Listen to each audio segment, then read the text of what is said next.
वाटते आमचा जे विश्वास आमच्या देवावर आहे तोच उद्देश आहे आमचा आणि दुसरा कोणताही उद्देशाच्या मागे नाही। पण आम्ही जे संकल्प घेतला होता आणि त्याच्यानंतर हनुमानजीची जी मूर्ती हनुमान गडीला आम्ही जे स्थापना करणार होतो आणि त्याच्यासाठी आम्ही जे अयोध्यावरनं लांब लल्लाचे चरणाची जी माती आणि 7 नद्यांची जे पाणी आम्ही तिथून आणलं आणि हनुमान गडीची जी माती आम्ही तिथून आणली तर त्याची कळश तिथून निघाला, उज्जैन महाकाल गेला, इंदोर आला, प्रत्येक ठिकाणी होऊन सगळ्यांची इथे पूजा आरती झाली आणि आज आपल्या अमरावतीला पोचला आणि हिचं सगळ्यांची माती जी अयोध्यावरनं आलेली आहे, रामगडीची जी माती आणलेली आहे, पाणी कळश आणला पवित्र ते आपण तिथे अर्पण करणार आहे। त्याच्यानंतर हनुमानजीची मूर्तीची सुरुवात होईल आणि ज्यांनाही माझे अमरावतीचं रंग पाहायचं असेल त्यांनी आज पाहू शकता की माझी अमरावतीमध्ये आज भगवामय अमरावती झालेली आहे।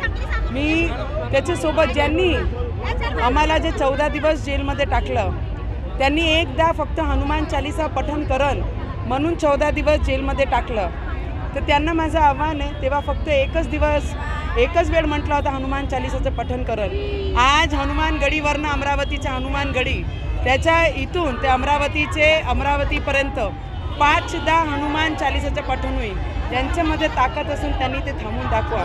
माझा विश्वास अटल आहे, तेव्हाही अटल होता, आजही आणि उद्याही याच पद्धतीने राहणार आहे।